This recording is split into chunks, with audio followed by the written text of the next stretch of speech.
Prions-les, Seigneur. Je prends autorité en ce moment précis dans tous les environnements du milieu. Et je déclare que tout esprit méchant opérant dans ce secteur ne peut s'approcher dans les limites que nous avons posées, parce qu'il a été décidé que quiconque s'approchera dans les alentours de là où nous sommes implantés sera projeté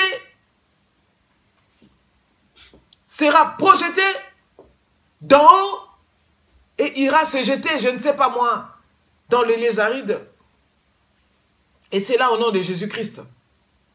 C'est pour dire que être à côté des oints de Dieu, de ceux-là qui sont réellement appelés et qui ont réellement une mission à accomplir sur cette terre, n'est pas de la blague. Il faut intercéder pour ces serviteurs de Dieu vrais. Il faut intercéder pour ces commandos, pour ces héros, car ils sont à côté des cabines électriques qui est Dieu lui-même, donc c'est un danger permanent. Nous sommes à chaque fois exposés à des tonnerres, à des foudres, et ce sont des spectacles extraordinaires.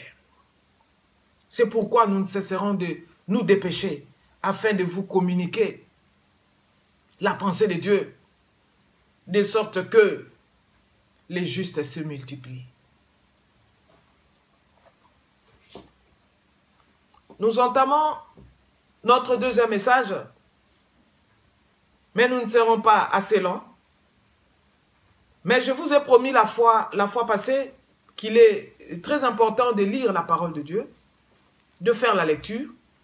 Ça nous permettra de mémoriser et de comprendre certaines choses à force de lire. N'ayons pas les habitudes qui sont d'ailleurs mauvaises, des habitudes qui peuvent nous amener dans la régression, chose qui n'est pas bonne.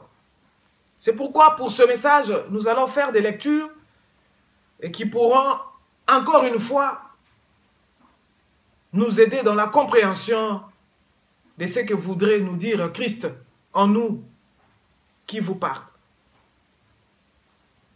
La parole de Dieu est incontournable, cette parole. C'est pourquoi nous devons à chaque fois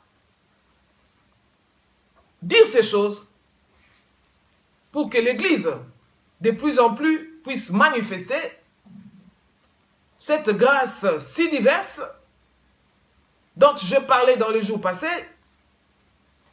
Ce n'est pas pour m'inventer, mais ce sont des choses réelles. Nous sommes au temps de la fin. Il y a certains gouvernements qui ont, d'une façon officielle, officialisé des mariages gays, des mariages homosexuels. Nous sommes au temps de Sodome et Gomorrhe. Et la société ne va pas bien.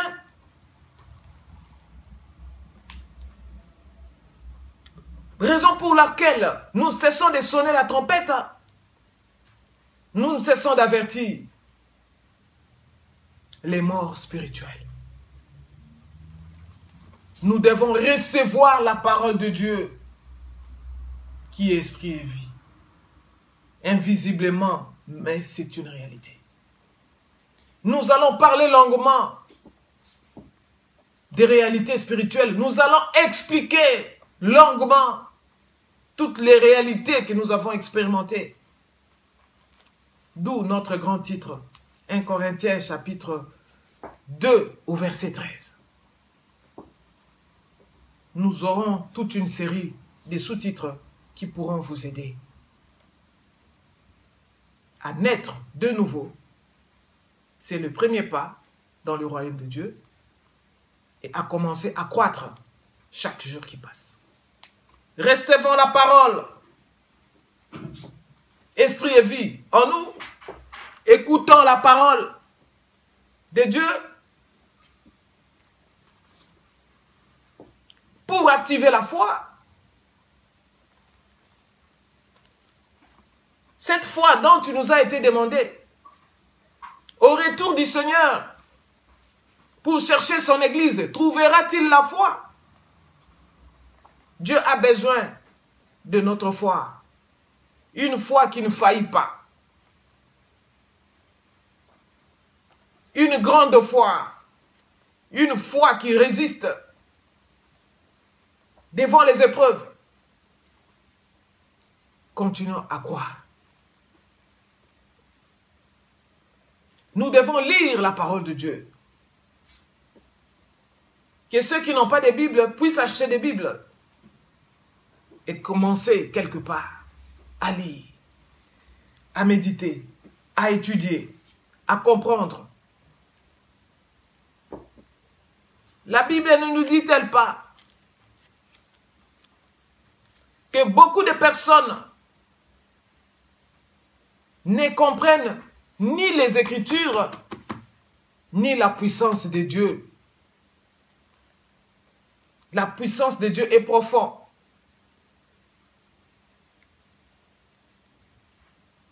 Dieu révèle ces choses aux simples, aux petits. Nous devons dans le caractère ressembler aux petits.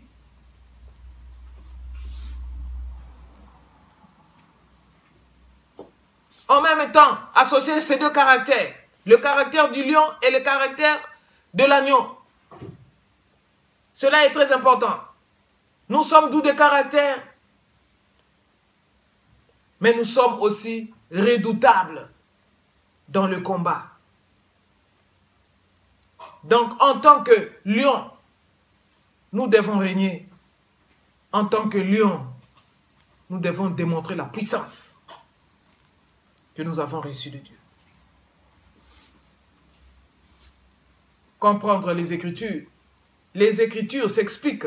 Les Écritures s'interprètent. Les Écritures ne se contredisent pas.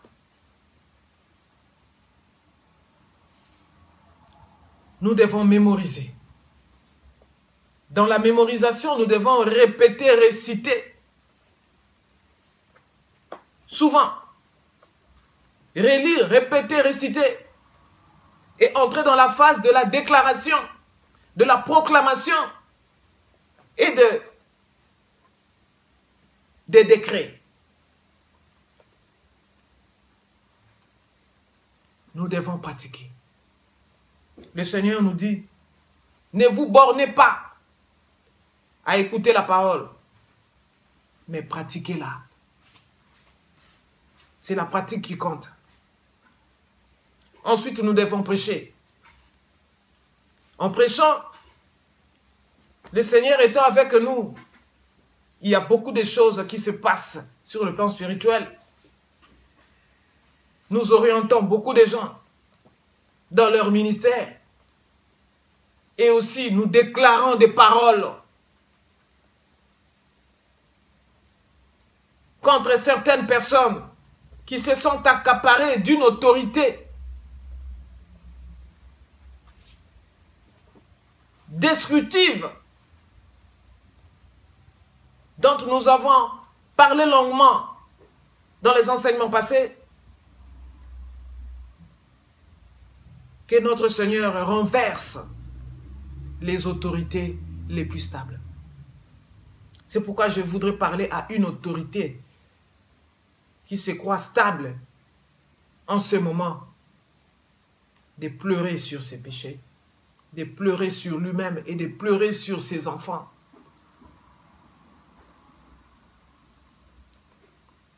Car c'est une fausse stabilité. En un clin d'œil, ces gens verront cette autorité être renversée comme un château de cartes. Dieu parle tantôt d'une manière, tantôt d'une autre. C'est à vous de faire attention. Nous devons enseigner cette parole aux personnes capables. Nous ne la donnons pas, les choses saintes, au chien. La Bible dit qu'on ne donne pas ce qui est sain au chien.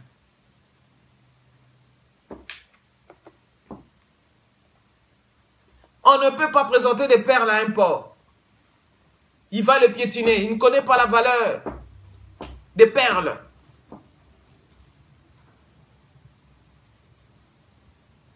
Combien de serviteurs de Dieu ont été déçus des faux collaborateurs revêtus de peau de mouton, étant en réalité des loups. Bien-aimés, la Bible nous dit qu'il y a des hommes qui se sont glissés. Des hommes qui se sont glissés dans l'église du Seigneur. Ces personnes se sont glissées. Ils viennent doucement. Ils se sont glissés. Et il faut essayer de suivre, regarder attentivement. Et vous verrez qu'il y a des gens qui cherchent à se glisser. Des personnes qui cherchent à changer la grâce de Dieu.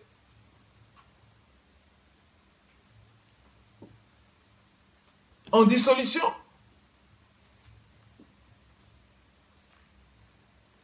Et régnent. Ces gens régnent. Notre Seigneur Jésus-Christ, le seul Maître et Seigneur, il est le seul. Il n'y en a pas deux.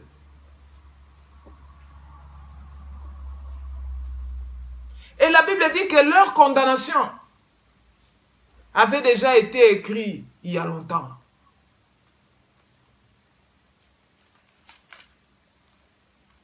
Ils se sont glissés. On les appelle les impies.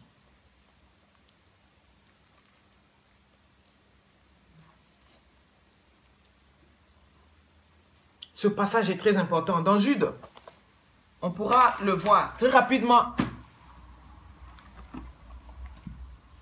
Il faut faire très attention.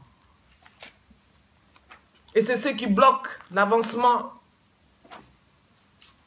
de l'œuvre. Moi, je suis pour la qualité et non la quantité. Cela est très important.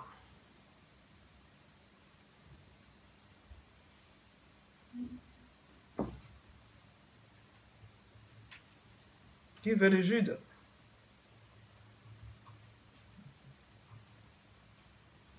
Jésus-Christ manifesté. Jude, chapitre 4. La Bible nous dit ceci. Car il s'est glissé parmi vous certains hommes, dont la condamnation est écrite depuis longtemps. Impies, qui changent en dérèglement la grâce de notre Dieu et Seigneur Jésus-Christ, Maître et Seigneur Jésus-Christ, et qui renie notre seul Maître et Seigneur Jésus-Christ. Il change la grâce et renie. Vérifiez qui change la grâce du Seigneur à vos côtés. Et qui est-ce qui renie le Seigneur? Car il est le seul médiateur. Ce n'est ni une femme qui est le médiateur entre les hommes et Dieu. Ce n'est ni un saint qui est le médiateur. entre les hommes et Dieu. Ce n'est ni les morts. Les morts sont morts. Ce n'est ni nos ancêtres. Ce n'est ni une offrande qui peut nous relier comme un pont entre le Père céleste et nous. Alors, toute personne qui renie le Seigneur Jésus-Christ est faux. Ceci est très important. Jude, chapitre 1, au verset 4. Ce n'était qu'une parenthèse. Nous revenons à notre thème.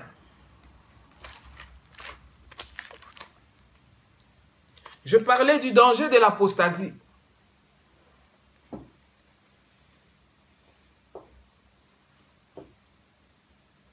Ça, nous pourrons le lire dans le livre d'Hébreux, chapitre 6, verset 4 à 6. L'apostasie, quelque chose de dangereux. Il va falloir que ceux qui sont déjà sur ce chemin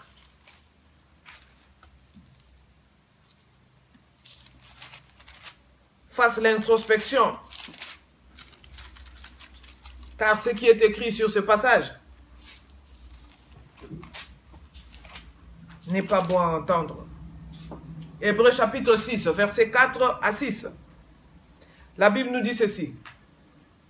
Quant à ceux qui ont été une fois éclairés, qui ont goûté les dons célestes et sont devenus participants à l'Esprit Saint. Vous avez été éclairés, vous avez goûté les dons célestes, vous êtes devenus participants du Saint-Esprit. C'est beaucoup de choses. Mais qu'est-ce qui arrive? Qui ont goûté la bonne parole, qui ont goûté la bonne parole de Dieu et les puissances du siècle à venir. Vous avez expérimenté toutes ces choses. Et qui sont tombés. Il faut éviter de tomber. Et qui sont tombés. Il est impossible de les ramener à une nouvelle repentance. Car ils crucifient de nouveau pour leur part le Fils de Dieu et le déshonorent publiquement. Ça, c'est grave. Bien aimé, il faut éviter de tomber. Il faut éviter de tomber. Ça, c'est notre verset clé qui pourra nous donner beaucoup de lumière afin que nous puissions comprendre le temps dans lequel nous sommes et pouvoir prendre des grandes décisions et des attitudes à prendre et se tailler une nouvelle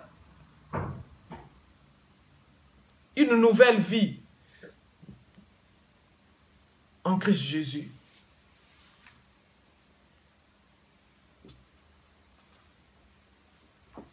Il y a des mots que nous devons répéter.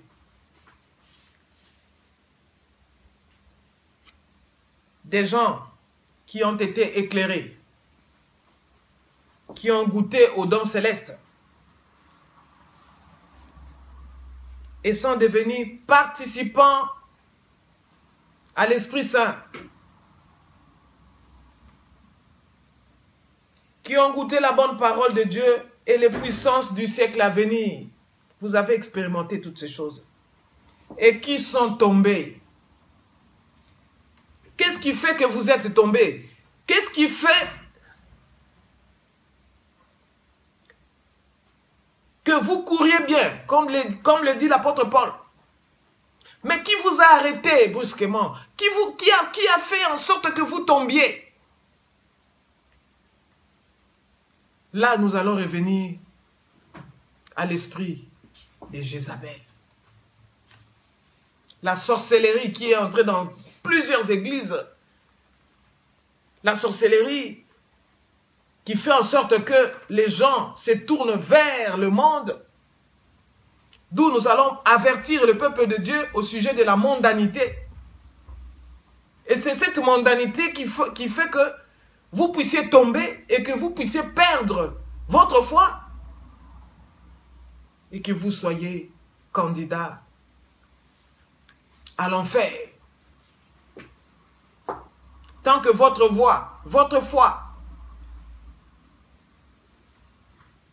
n'est pas accompagnée des œuvres bonnes,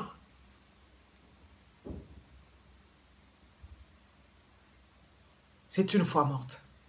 Et une foi morte n'a aucune valeur aux yeux de notre Dieu. Et à travers cette foi morte, vous êtes en train de dégringoler, d'aller petit à petit vers l'apostasie.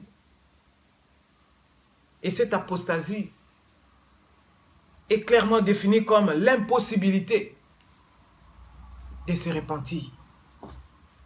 D'où la personne est candidat à l'enfer. Ces choses sont très importantes.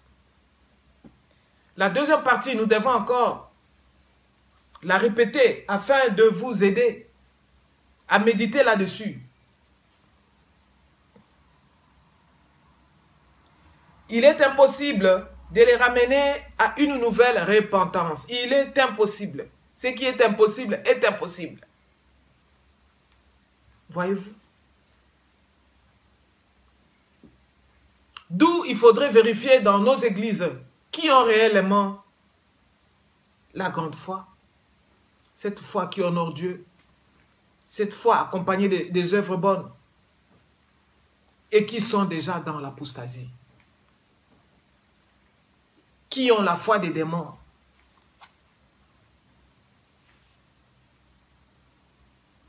Je vais continuer. Car ils crucifient de nouveau pour leur part le Fils de Dieu et le déshonorent publiquement. Dieu aime qu'on puisse l'honorer publiquement. À chaque fois qu'on est en public, il veut que nous ayons une belle image, un beau visage. À chaque fois qu'il me montre dans les enseignements que mon visage n'est plus beau, il me présente un chien. Vous connaissez-vous ce chien qu'on appelle boulet d'oc? Un chien qui a un visage là, ce sont des chiens là à visage très vilain. Et dans les enseignements, il peut vous présenter quelque chose qui est vilain afin de vous dire que vous devez encore davantage vous embellir.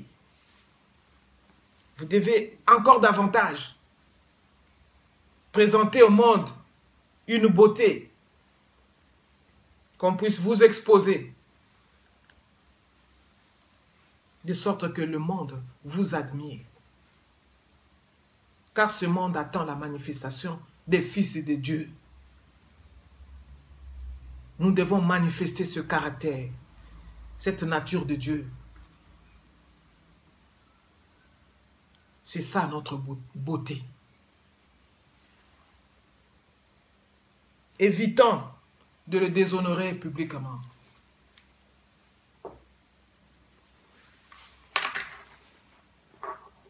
Nous passons. Par rapport à ça maintenant, qu'est-ce qui fait que les gens déshonorent le Seigneur publiquement? Qu'est-ce qui fait que les gens tombent?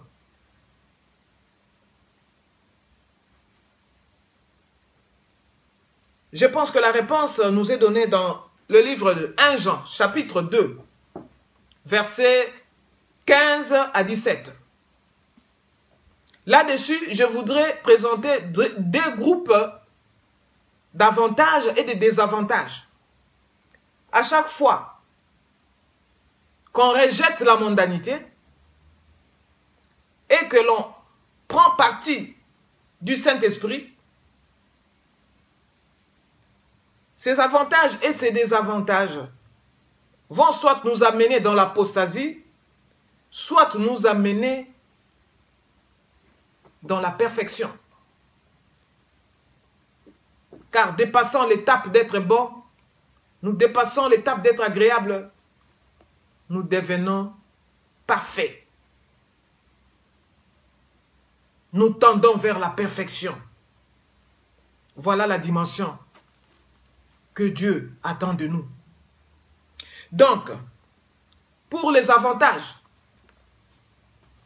bien sûr, concernant les sujets des personnes mondaines, c'est-à-dire ceux qui se livrent à la mondanité, ceux qui se plaisent dans la mondanité, courent un danger. Pour les avantages, je cite l'amour spirituel. On a l'amour spirituel. 2. La mutabilité. Pour la mutabilité, je voudrais qu'on voie Apocalypse 21 au verset 1. Ça, c'est l'apôtre Jean qui nous parle de la mutabilité. Ça, ce sont des merveilles de toute personne qui est connectée avec le Saint-Esprit. Je vis un nouveau ciel. Je vis un nouveau ciel et une nouvelle terre. Car le premier ciel et la première terre avaient disparu. Et la mer n'était plus.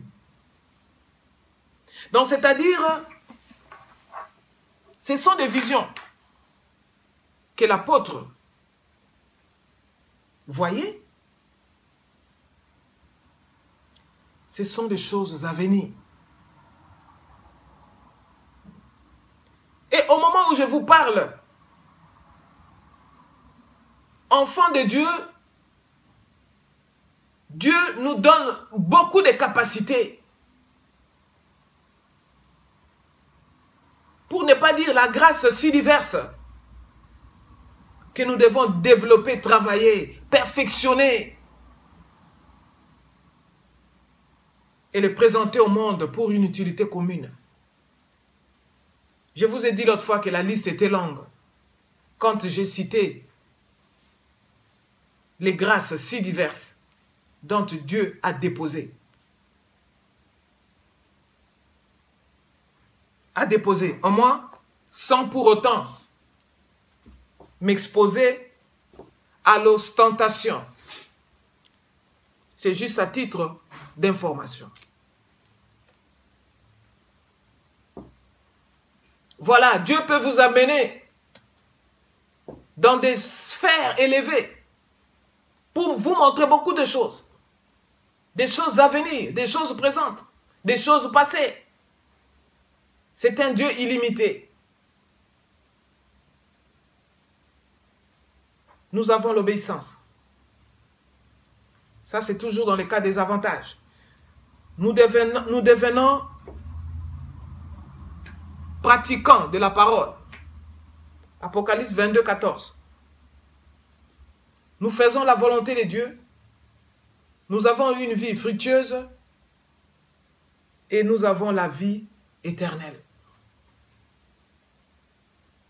Et par rapport à cette vie fructueuse, je voudrais relever que cette vie fructueuse englobe beaucoup de choses. Cette vie englobe beaucoup de choses.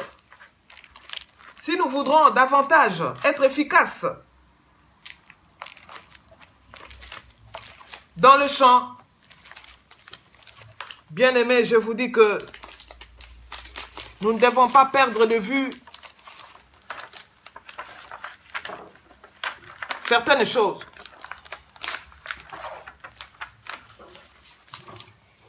Donc, je vous présente ce 21e édition. C'est un dictionnaire médical complet qui est à son 21e édition. Donc, un dictionnaire dictionnaire. Je peux l'approcher pour que vous le voyez. Voilà. Voilà. Il y a beaucoup de choses concernant notre corps. Ce corps est un corps à protéger. Ce temple est un temple à protéger.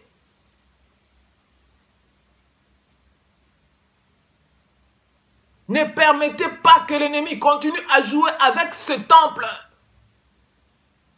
Il est complexe, ce temple.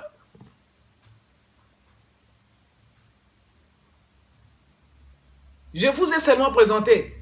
Mais si nous commençons à entamer l'intérieur de ce document, vous allez vous rendre compte que vous n'allez plus laisser n'importe qui s'amuser avec votre corps. Voilà. Vous allez bien le nourrir et vous allez prendre soin de ce corps. Valablement, de telle sorte que l'ennemi ne vous touche pas. C'est un dictionnaire qui contient des termes médicaux utilisés dans plusieurs domaines. Dans le domaine de la chirurgie, chez les dentistes, chez les vétérinaires, chez les pharmaciens, chez les biologistes. Bref, il y a plusieurs branches concernant notre corps. Connaître la valeur de ce corps. Tant que nous sommes sur la terre, ce corps nous sert de beaucoup de choses. Et l'ennemi cherche à le détruire. Il faut dévoiler les œuvres infructueuses des ténèbres. Ce qu'ils font en secret est honteux de le dire. Apprenez à refuser de participer aux œuvres infructueuses des ténèbres, mais par contre condamnez-les. C'est très important. D'où ce dictionnaire nous renvoie toujours dans le domaine de la lecture. Ne restons pas dans l'ignorance, bien-aimés. Je parlais des avantages que nous recevons à chaque fois que nous refusons de nous compromettre. Une vie fructueuse. Ensuite, nous avons la vie éternelle. En dernière position. Mais par contre, quels sont les inconvénients ou les désavantages que nous avons à chaque fois que nous adonnons à la mondanité et que cette mondanité nous amène dans l'apostasie? Nous sommes séparés de notre Père Céleste. Nous sommes attachés au monde. Nous avons des ambitions mondaines. Nous avons une vision terrestre. Et ça, c'est les boucs qui ont cette vision terrestre. Et la vision terrestre vous amène dans l'apostasie. L'apostasie vous emmène en enfer. Et c'est la chair qui domine l'esprit. Et ces gens vivent dans l'étalage. Nous avons parlé de l'étalage comme étant l'ostentation, dans l'orgueil et dans le mauvais désir. Je voudrais définir l'ostentation comme étant une insistance excessive pour montrer une qualité ou un avantage. une insistance excessive pour montrer une qualité ou un avantage. On peut montrer une qualité qu'on a ou un avantage qu'on a, comme on le fait pour l'instant. Mais ça ne doit pas être excessif. Il faut limiter. Il faut limiter ce fait de montrer ses qualités et ses avantages. Il est vrai que le Seigneur nous recommande d'être généreux.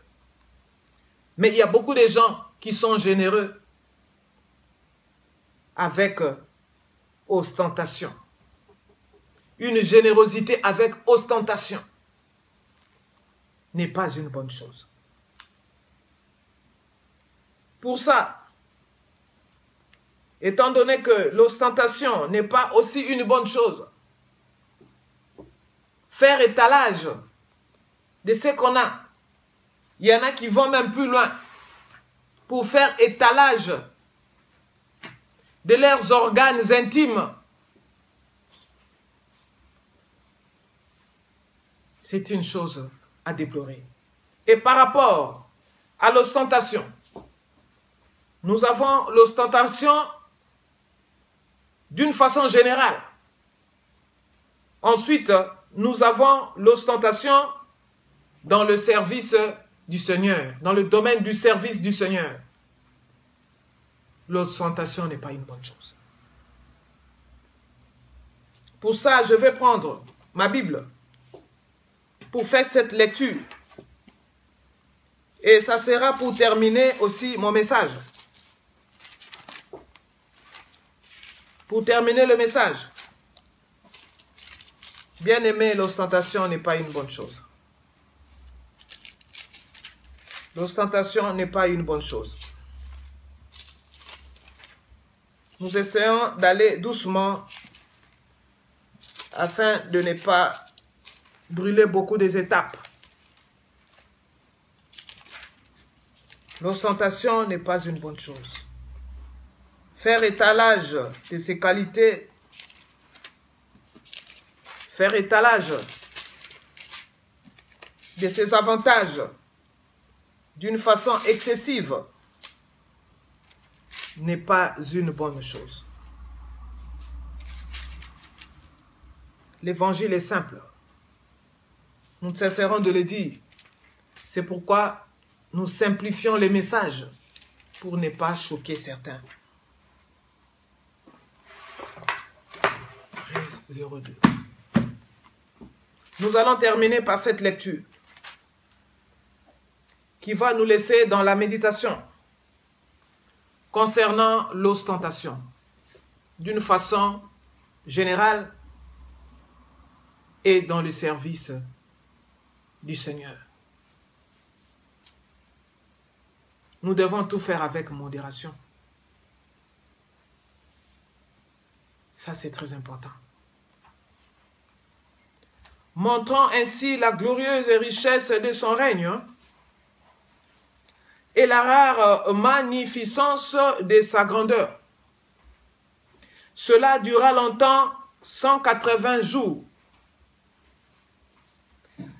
Aman lui fit le compte de sa richesse prestigieuse, du nombre de ses fils, de toutes les façons dont le roi l'avait distingué, en l'élevant en dignité, au-dessus des princes et des serviteurs royaux.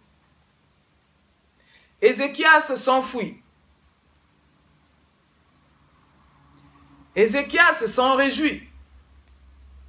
Et il montra aux envoyés le lieu où étaient ces choses de prix, c'est-à-dire l'or et l'argent, les aromates et l'huile précieuse.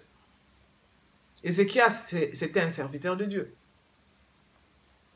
Tout son arsenal et tout ce qui s'est trouvé dans ses trésors. Il n'y eut rien qu'Ézéchias ne leur fit voir dans sa maison et dans tous ses domaines. Gardez-vous des scribes. Ils désirent se promener en robe longue. Ils aiment les salutations sur les places publiques. Ils aiment les premiers sièges dans les synagogues et les premières places dans les repas. Faire étalage. Le lendemain, donc, Agrippa et Bérénice vinrent avec beaucoup d'apparat et entrèrent dans la salle d'audience avec les tribuns et les gens haut placés de la ville. Sur l'ordre de Festus, Paul fut amené. Je vais continuer. Nous entrons maintenant dans le domaine du service du Seigneur. Il lui dit, viens, avec moi et vois mon zèle pour l'Éternel. Il l'emmena ainsi dans son char. Quand donc tu fais l'aumône, ne sonne pas de la trompette devant toi, comme font les hypocrites, dans les synagogues et dans les rues, afin d'être glorifiés par les hommes. En vérité, je vous le dis, ils ont reçu leur récompense. Il faut faire très attention avec l'ostentation, avec le fait de tout étaler au grand jour. Lorsque vous priez, ne soyez pas comme les hypocrites qui aiment prier debout dans les synagogues et au coin des rues pour se montrer aux hommes. En vérité, je vous le dis, ils ont reçu leur récompense. Lorsque vous jeûnez, ne prenez pas un air triste, comme les hypocrites. Ils se rendent le visage tout défait pour montrer aux hommes qu'ils jeûnent. En vérité, je vous le dis, ils ont reçu leur récompense. Voyez-vous, l'hypocrisie n'est pas une bonne chose. Ils font toutes leurs actions pour être vus des hommes. Ainsi, ils élargissent leur phylactère et ils agrandissent les franges de leurs vêtements. Ces passages sont très importants dans le domaine du service du Seigneur et dans tous les domaines en général. L'ostentation n'est pas une bonne chose. Faire étalage de tout ce qu'on a d'une façon excessive n'est pas une bonne chose. Je vous remercie.